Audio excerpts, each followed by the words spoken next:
अस्सलामुअलैकुम दोस्तों, मेरे प्यारे भाइयों और बहनों, क्या आप कज़ा नमाज का तरीका नहीं जानते हैं या आपकी बहुत सारी नमाजें छूट गई है जिसकी वजह से आप बहुत परेशान हैं।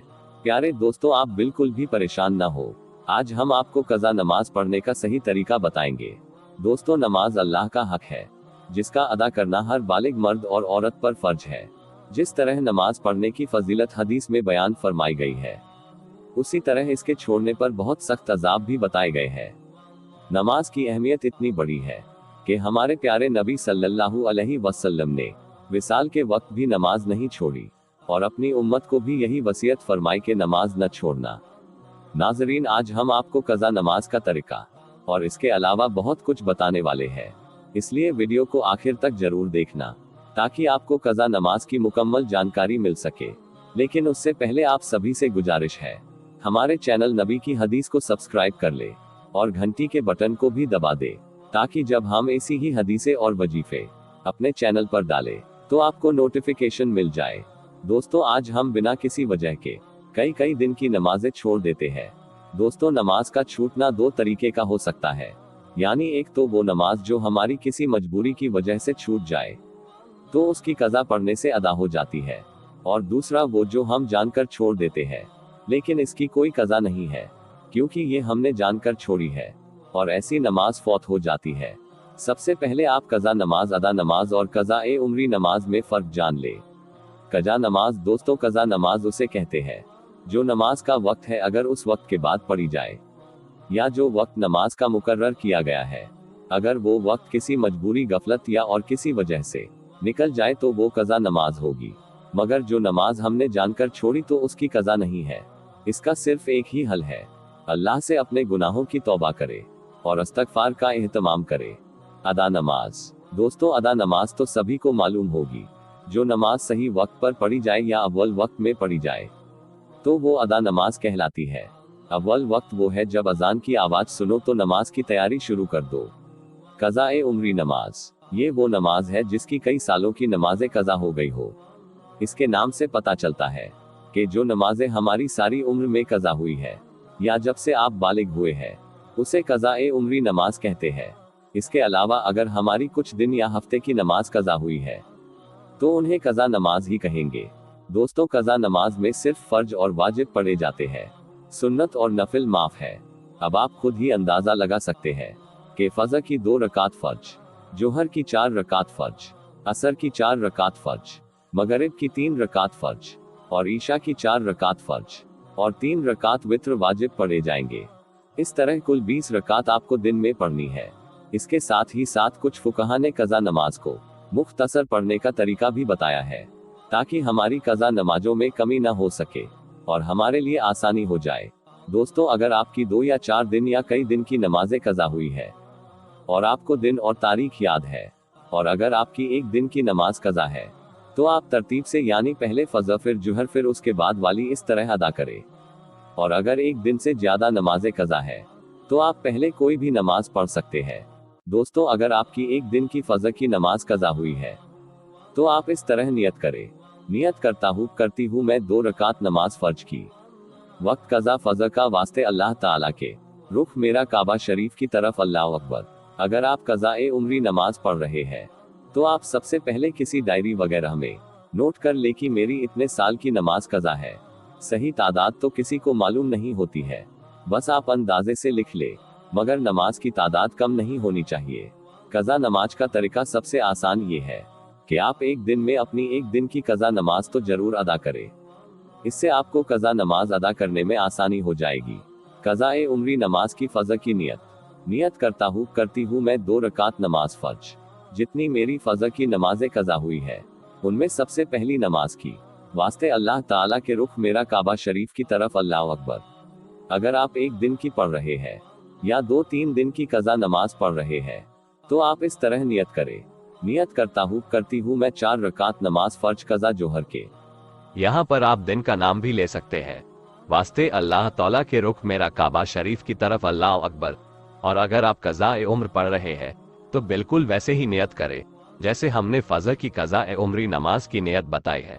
सिर्फ आपको रकात में 2 की जगह 4 और फजर की जगह पर जौहर का नाम लेना है। इस तरह आपकी एक दिन की जौहर की कज़ा नमाज अदा हो जाएगी। जब अगले दिन की नमाज पढ़ेंगे तो आप दोबारा से यही नियत करेंगे, यानी जौहर की पहली कज़ा नमाज पढ़ रही हूँ। असर की कज़ा नमाज का तरीका यह है कि आप इसी तरह नियत करें जिस तरह हमने आपको ऊपर बताई है।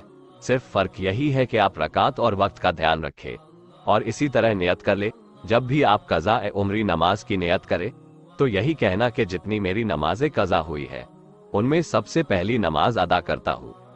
क्योंकि जो कज़ा हमने अदा कर दी है उसके बाद तो दूसरी वाली पहले नंबर पर अपने आप आ जाएगी।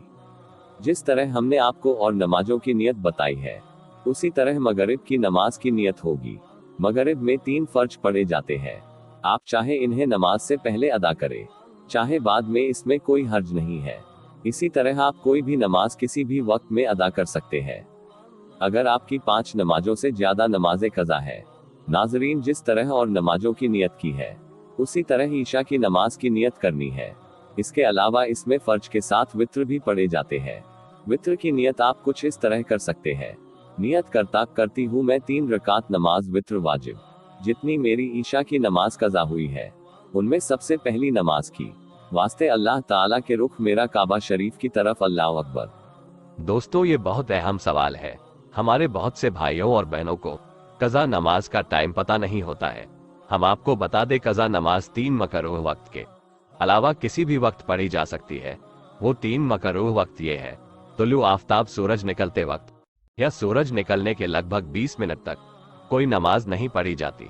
इसके बाद आप कोई भी कज़ा या नफिल नमाज पढ़ सकते हैं। गुरूब आफताब सूरज डूबते वक्त या असर के बाद से मगरिब तक, असर से पहले कोई भी कज़ा नमाज पढ़ सकते हैं। जवाल के वक्त यानी जब सूरज बिल्कुल बीच में हो। इसके अलावा आप किसी भी टाइम और कोई सी भी कज़ा नमाज पढ़ सकते हैं। इसकी पाबंदी नहीं है, सिर्फ आपको इन 3 मकरूह औकात में कोई भी नमाज नहीं पढ़नी है। दोस्तों, अक्सर ऐसा होता है कि हमारी बहुत सारी नमाजें या फिर कई साल की नमाजें कज़ा हो जाती है और हम उन्हें अदा भी करना चाहते हैं, लेकिन बहुत बार ऐसा होता है कि हमारे पास टाइम की कमी हो जाती है। तो आप उस टाइम अपनी कज़ा नमाज को मुख्तसर करके पढ़ सकते हैं, यानी उस नमाज में कुछ कमी करके पढ़ सकते हैं, तो आपकी कज़ा नमाज अदा हो जाएगी। यहाँ हम आपको बता देते हैं कि हम अपनी कज़ा नमाज में क्या कमी कर सकते हैं। ये सब बातें हदीस और फुकहा और उल्मा से साबित है।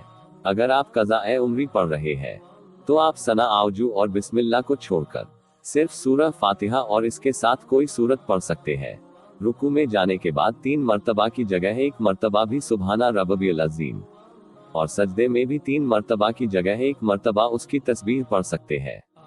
अगर आप 4 रकात वाली कज़ा नमाज पढ़ रहे हैं तो उसमें तीसरी चौथी रकात में सूरह फातिहा की जगह पर 3 मर्तबा सुबहानल्लाह भी पढ़ सकते हैं, और अत्ताहियात के बाद दरूद शरीफ और दुआ में भी कमी कर सकते हैं। इसके अलावा अगर आप वित्र की कज़ा पढ़ रहे हैं तो आप तीनों रकात पढ़े और दुआ ए कुनूत की जगह पर 3 मर्तबा रब्बिक फिरली भी पढ़ सकते हैं। नाजरीन, ये तरीका आप तब ही इस्तेमाल कर सकते हैं जब आपकी कई साल की नमाजें कज़ा है, लेकिन अफजल तरीका तो वही जो हमारी अदा नमाज का होता है। ये आपका कज़ा नमाज का तरीका मुकम्मल हुआ। नाजरीन, ये तो कज़ा नमाज का तरीका हमने आपको बता दिया है। इसके अलावा आपकी जानकारी में थोड़ा सा इजाफा करने के लिए हम आपको नमाज छोड़ने की सजा के बारे में बता देते हैं, जिसे जानने के बाद इंशाअल्लाह आप कभी नमाज नहीं छोड़ेंगे। हदीस शरीफ में जिस तरह नमाज की फजीलत बयान की गई है उसी तरह इसके छोड़ने पर 15 किस्म के अजाब भी बता दिए गए हैं। वो 15 अजाब यहाँ हम आपको जिक्र कर देते हैं। 5 तरह से दुनिया में, और 3 तरह से मौत के वक्त, और 3 तरह कब्र में, और 3 तरह कब्र से निकलने के बाद। दुनिया के 5 ये है: जो नमाज में सुस्ती करता है उसकी जिंदगी से बरकत खत्म हो जाती है, उसके चेहरे से नूर खत्म हो जाता है, उसके नेक कामों का उजर हटा दिया जाता है, उसकी कोई भी दुआ कबूल नहीं होती, नेक बंदों की दुआ में उसका हक नहीं रहता। मौत के वक्त 3 अजाब: जिल्लत से मरता है, भूखा मरता है, मौत के वक्त उसे प्यास की बहुत शिद्दत होती है। कब्र में 3 अजाब: जो नमाज में सुस्ती करता है तो कब्र उस पर इतनी तंग हो जाती है कि पसलियां एक दूसरे में घुस जाती है। कब्र में आग जला दी जाती है, एक सांप उस पर मुसल्लत कर दिया जाता है जिसकी आंखें आग की और नाखून लोहे के, इतने लंबे कि अगर पूरा दिन चले तब भी न पहुंचे। और वो मैयत को जख्मी करता है, और नमाज न पढ़ने की वजह से अल्लाह उस शख्स पर गंजे सांप को मुसल्लत करता है। कब्र से निकलने के 3 अजाब, उसका हिसाब बहुत सख्ती से लिया जाएगा। अल्लाह ताला उस शख्स से बहुत नाराज होंगे, जहन्नुम में दाखिल कर दिया जाएगा। लेकिन ये कुल 14 अजाब हुए हैं। 15वां अजाब ये है कि एक रिवायत में है कि उसके चेहरे पर 3 सतरें लिखी होती है। एक सतर अल्लाह के हक को जाया करने वाले, 2 सतर अल्लाह के गुस्से के साथ मखसूस, 3 सतर जिस तरह तूने दुनिया में अल्लाह के हक को यानी नमाज जाया किया, आज तू अल्लाह की रहमत से मायूस रहेगा। इस तरह आपको पता चल गया होगा कि नमाज छोड़ने के कितने बड़े बड़े अजाब है।